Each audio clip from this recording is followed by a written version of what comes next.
ನನಗನ್ಸಿದ ಮಟ್ಟಿಗೆ ರಾಜೇಂದ್ರ ಸರ್ ಇವ್ರಿಗೆಲ್ಲ ಕೂರಿಸಿ ಒಂದು ಕಾನೂನಿನ ಪಾಠ ಹೇಳ್ಕೊಡ್ಬೇಕಂತ ಅನ್ಸುತ್ತೆ. ಟಿ ಖಾದರ್ ಅವ್ರು ಕೂರಿಸಿ ಇವರೆಲ್ಲರಿಗೂ ಮತ್ತೊಂದು ಸರಿ ಒಂದು ಕಾನೂನಿನ ಪಾಠ ಹೇಳ್ಕೊಡ್ಬೇಕಂತ ಅನ್ಸುತ್ತೆ.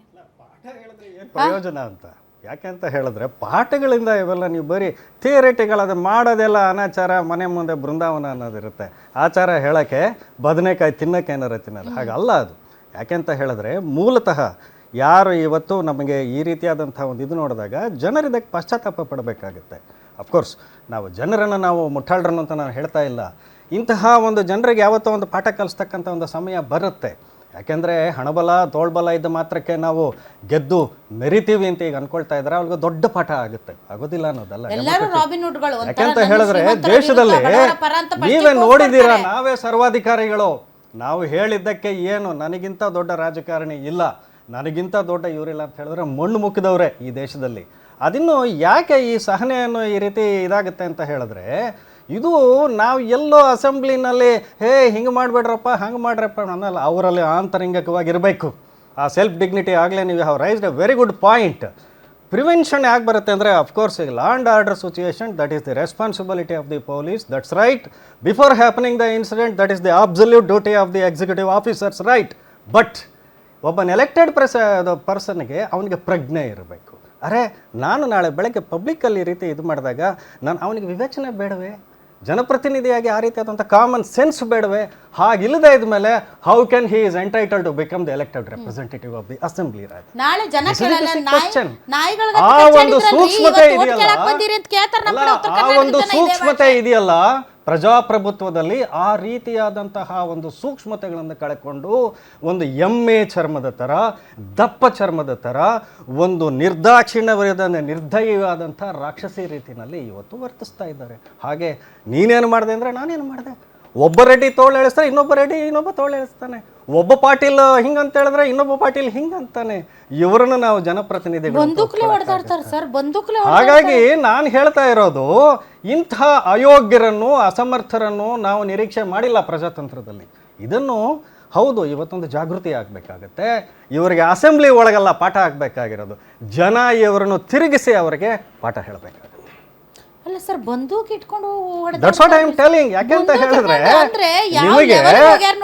ನಿಮಗೆ ದೊಣ್ಣೆಗಳು ಇವೆಲ್ಲ ಪ್ರಿಪೇರ್ಡ್, ವೆಲ್ ಪ್ರಿಪೇರ್ಡ್. ಅವನು ಒಂದು ಹೊಡೆದ್ರೆ ನಾನು ಎಷ್ಟು ಹೊಡಿಬೇಕು? 10 ಹೊಡಿಬೇಕು ನಾನು.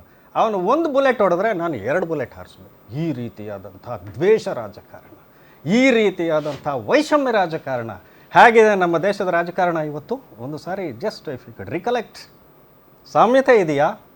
ಕಾರ್ಡಿಯಾಲಿಟಿ ಇದೆಯಾ? ಅಪೋಸಿಷನ್ಗೂ ಮತ್ತು ರೂಲಿಂಗ್ ಪಾರ್ಟಿಗಳಿಗೆ ಏನಾದರೂ ಒಂದು ರೀತಿಯಾದಂಥ ಒಂದು ಕೋಆಪರೇಟಿವ್ ಮತ್ತು ಇದೆಯಾ ಇವರಿಗೆ? ಒಬ್ಬರನ್ನು ಕಂಡ್ರೆ ಇನ್ನೊಬ್ಬರಿಗಾಗಲ್ಲ, ನಾವೇ ಪಟ್ಟ ಕಟ್ಕೊಂಡಿರಬೇಕು ಅಂತಕ್ಕಂಥ ರೀತಿಯಲ್ಲಿ ಈ ರೀತಿಯಾದಂಥ ರಾಜಕೀಯ ಪ್ರಜಾತಂತ್ರದಲ್ಲಿ, ಅದರಲ್ಲಿ ಬಿಗ್ಗೆಸ್ಟ್ ಡೆಮಾಕ್ರಸಿನಲ್ಲಿ ದ್ವೇಷಪೂರಿತ ರಾಜಕಾರಣ ಕಾಶ್ಮೀರದಿಂದ ಕನ್ಯಾಕುಮಾರಿಯವರೆಗೆ ಇದೇಗಲೇ ಮುಂದುವರ್ತಾ ಇರ್ತಕ್ಕಂಥದ್ದು ಕರ್ನಾಟಕದಲ್ಲಿ. ಇವತ್ತು ನೀವು ಹೇಳಿದ್ರೆ ಯಾವುದೋ ಸ್ಟೇಟ್ಸು ಅವ್ರಿಗೆ ಅವಮಾನ ಆಗುತ್ತೆ. ಬಿಹಾರ್ ಇರ್ಬೋದು, ಆಂಧ್ರ ಇರ್ಬೋದು, ಕರ್ನೂಲ್ ಮತ್ತು ಕಡಪ ಅಂತ ಹೇಳ್ತೀವಿ, ತೆಲಂಗಾಣ.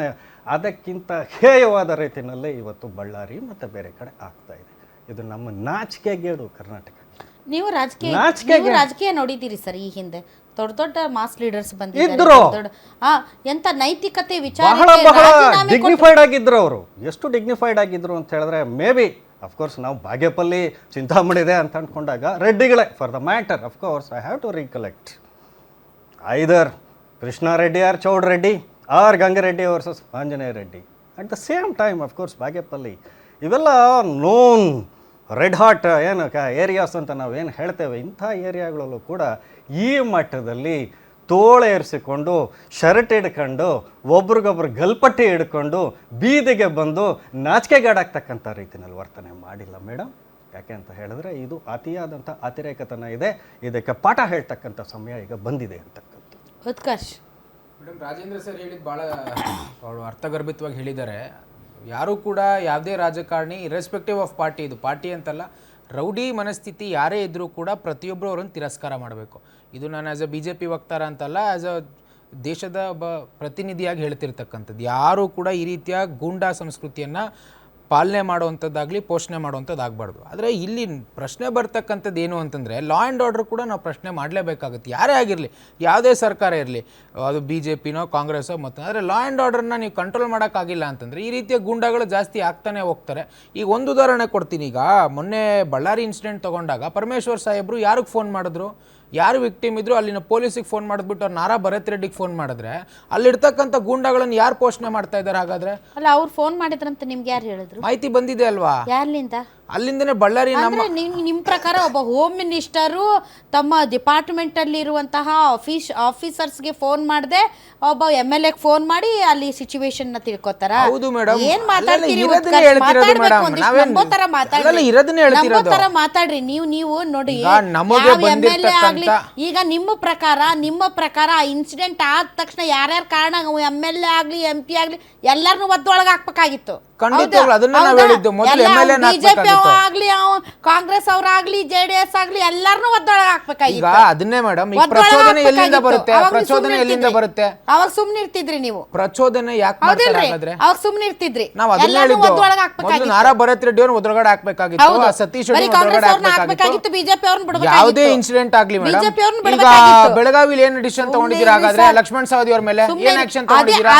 ಅದೇ ಏನಾದ್ರೂ ಒಬ್ಬ ಕಾಮನ್ ಮೆನ್ ಒಂದು ಏರಿಯಾದಲ್ಲಿ ಎರಡು ಮನೆ ಅವರು ಫೈಟ್ ಮಾಡಿದ್ರೆ ಇಬ್ರು ಮನೆಯವ್ರು ತಗೊಂಡೋಗಿ ಒಳಗಾಗ್ತೀರಿ ನೀವು, ಮುಖ ಮುತ್ತಿ ಮುಲ್ಲಾಜಿಲ್ದೆ ಪೊಲೀಸರು ನೀವು. ಅದರಲ್ಲಿ ಯಾರು ಫಸ್ಟ್ ಪ್ರಚೋದನೆ ಕೇಳ್ರಿ ಉತ್ಕರ್ಷ್, ಫಸ್ಟ್ ಪ್ರಚೋದನೆ ಯಾರು, ಸೆಕೆಂಡ್ ಪ್ರಚೋದನೆ ಯಾರು, ಫಸ್ಟ್ ಕಲ್ಲೆಸ್ತಿದ್ದಾರು, ಫಸ್ಟ್ ಹೊಡೆದಿದ್ದಾರು, ಏನು ನೋಡಲ್ಲ. ಜಗಳ ಮಾಡ್ತೀರಾ ತಡ್ರಿ ಅಂತೇಳಿ ಎಲ್ಲರನ್ನೂ ಎತ್ತ ಒಳಗೆ ಹಾಕ್ಬಿಡ್ತೀರಿ. ಅದೇ ಬಳ್ಳಾರಿಯಲ್ಲಿ ಯಾಕೆ ಮಾಡೋಕ್ಕಾಗಲ್ಲ ನಿಮಗೆ? ಯಾಕೆ ಮಾಡೋಕ್ಕಾಗಲ್ಲ?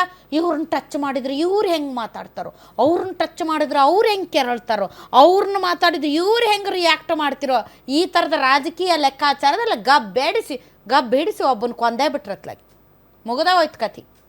ಕೊಂದಿದ್ಯಾರು ಮೇಡಮ್? ಇಡೀ ರಾಜ್ಯದ ಜನತೆ ಗೊತ್ತಾಗಿದೆಯಲ್ವಾ? ಅಲ್ಲ ಅದನ್ನ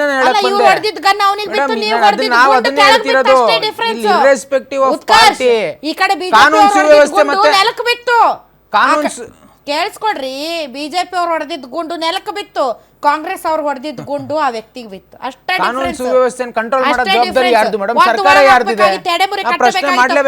ಬಿಚ್ಚಿದ್ರೆ ಕಟ್ ಮಾಡ್ತೀವಿ, ಇಂಥವೆಲ್ಲ ನಡ್ಸಕ್ ಬರ್ಬೇಡ್ರಿ ಬಳ್ಳಾರಿಯಲ್ಲಿ. ಗೃಹ ಮಂತ್ರಿಗಳು ಹೇಳಿದ್ರೆ ನಾವು ಒಪ್ಕೋತಾ ಇದ್ವಿ, ಅವ್ರನ್ನ ನಾವೇ ಹೋಗಿ ಸನ್ಮಾನ ಮಾಡ್ತಾ ಇದ್ವಿ ಪರಮೇಶ್ವರ್ ಸಾಹೇಬ್ರನ್ನ. ಅವ್ರು ಹೇಳಿಲ್ವಲ್ಲ ದುರ್ದೈವ.